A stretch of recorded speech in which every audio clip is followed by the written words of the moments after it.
8வது நாள்.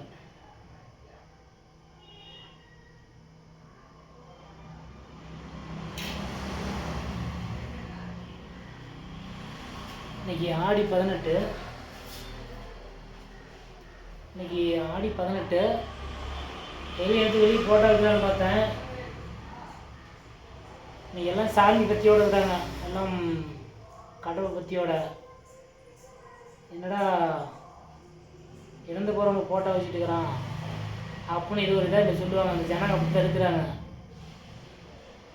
அதனால் இன்னைக்கு சாமி கும்பிட்டோம். இன்னைக்கு 2 நாளைக்கு வர்ற புதன்கிழமை வரைக்கும் அப்படி தான் இருப்பாங்க.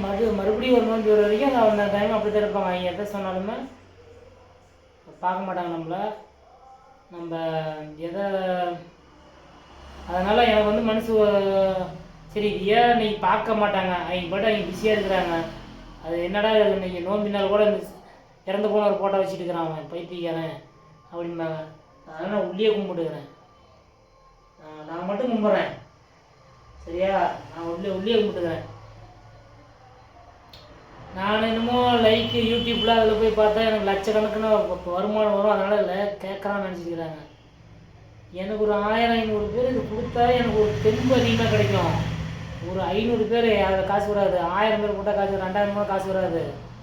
ஒரு 500 பேர் பற்றி என்னை இவ்வளோ பேர் பார்க்குறாங்க, இவ்வளோ பேர் எனக்கு ஊக்கம் கொடுக்குறாங்க அப்படின்னு சொன்னால் எனக்கு ஒரு இவ்வளோ பேர் வந்துட்டாங்கடா போதுண்டா.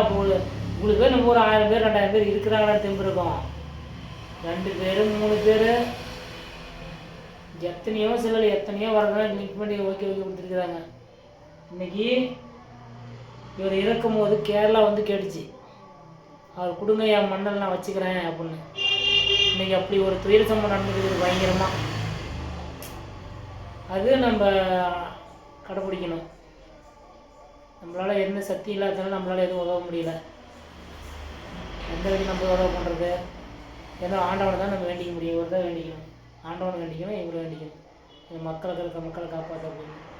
அதெல்லாம் கொஞ்சம் முடிஞ்சுன்னா எதோ ஹெல்ப் பண்ணலாம். பட் நீங்கள் இருந்தாலும் ஹெல்ப் பண்ணுங்கள், நாங்கள் ஹெல்ப் பண்ண ஏதோ ஒன்று கண்டிப்பாக எங்களுக்கு ஆதரவாக இருப்போம்.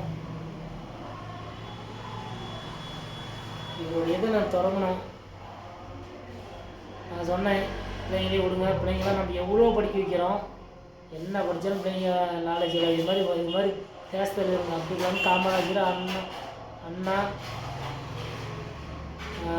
பாரதியார், இப்படி உலக தேசத்தில் ஒரு நாட்டுக்காகவே வாழ்ந்து செத்தவங்க. அவங்கள நம்ம சொல்லி கொடுத்தாங்க, இந்த மாதிரி கற்றுக் கொடுத்தாங்க, அவங்களே வளர்ந்துக்குவாங்க. +2 10th மார்க்கில் இப்போ கற்றுக் கொடுத்தா அவங்களே சும்மா டாப்பில் போவாங்க.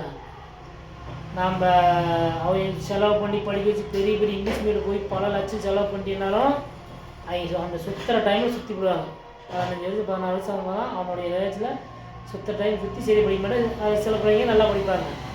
இன்னும் எல்லா குழந்தைங்களுக்கும் பேச விட்றது நடக்கணும். அதனால் வீடு அதிகமாக 5 நிமிஷம் மேலே போயிருக்கோம்.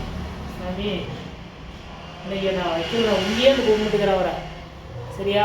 உள்ளே அந்த கும்பிட்டுக்கிறேன். நான் வெளியே வைக்கல. வெளியே எந்த ஒரு இவருக்கு எதுவுமே வரல, ரெஸ்பான்ஸும் இல்லை இருக்குல்ல. ஒரு யாருமே இல்லாத அநேகி போயிட்டார்.